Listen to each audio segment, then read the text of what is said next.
guys, it's Lindsay and today we are making the perfect no-bake summer treat with my strawberry milkshake crispy treat cake.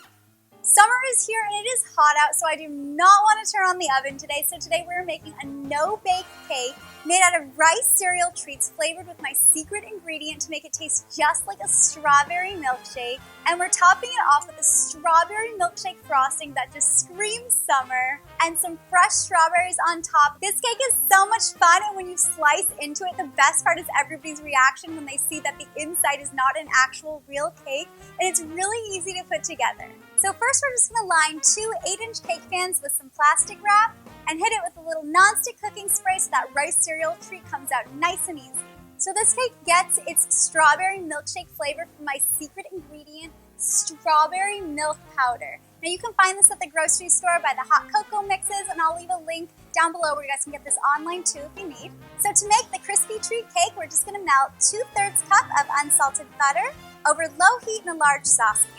Once that's nice and melted, we're going to add half a cup of our strawberry milk powder and about 5 to 7 drops of pink food coloring. This part is optional, but it makes the cake a really pretty pink hue. And last, in goes 3 10-ounce bags of mini marshmallows.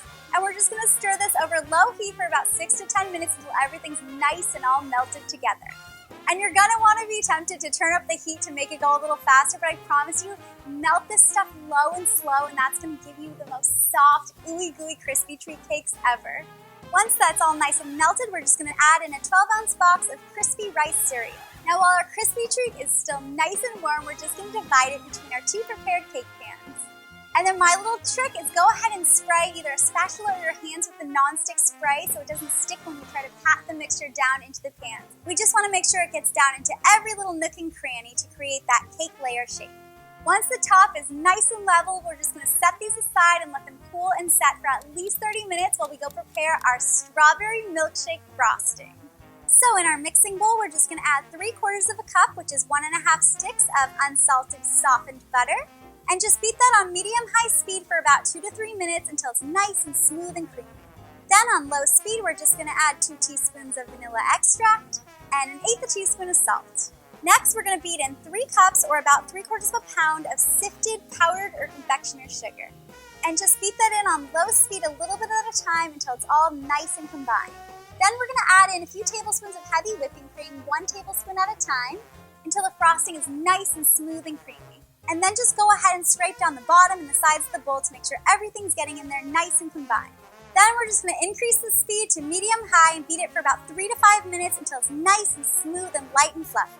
And if you want to pipe those pretty white swirls on the top of your cake, now's the time to go ahead and set aside about 1 cup of the frosting into a piping bag fitted with an open star tip and just set that aside for decorating later.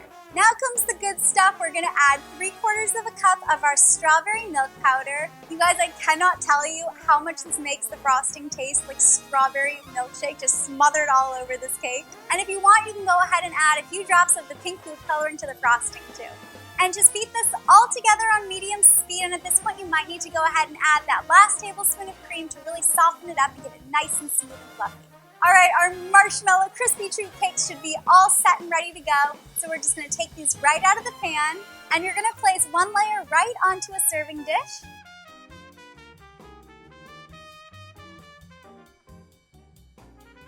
And spread on a little bit of our strawberry milkshake frosting right on top. Next, we're going to place the second cake layer on top with the bottom facing up so we get that nice flat top for frosting. And just go ahead and plop on the rest of that frosting right on top of the cake, and take a knife or an offset spatula and just spread it all over the cake. And it doesn't have to be perfect. I like to just take my spatula and do these really homemade rustic looking swirls all over. Then we're going to go ahead and take the white frosting that we set aside earlier and pipe on some swirls right on top. And to finish it off, just go ahead and add some fresh strawberries right on top. Now, rice cereal treats are best eaten right after they're made or within 1 to 3 days. So I'm going to go ahead and slice this up so we can see how it turned out. You guys, this is the best part. Oh, look at that rice cereal treat cake and the layers of that strawberry milkshake frosting. This cake tastes like a sweet, marshmallowy strawberry milkshake, and that fresh strawberry on top just really finishes off the look. How cool is this? This is seriously one of the coolest things I think I've ever made. It's so perfect for a summer birthday party or a picnic or a barbecue. You can also make it with chocolate milk powder too if you want to do a chocolate version. If you guys give it a try, be sure to tag me in a picture at Lindsay and Bakes on social media. Let me know how it turned out. So there you have my no-bake strawberry milkshake crispy treat cake. I hope you guys loved this recipe just in time for summer. Don't forget, head on over to lindsayandbakes.com for the full written recipe and tons more that I know you're gonna love. And be sure you're subscribed to my YouTube channel to be the first to see my all new videos, and I'll see you guys next time. Bye!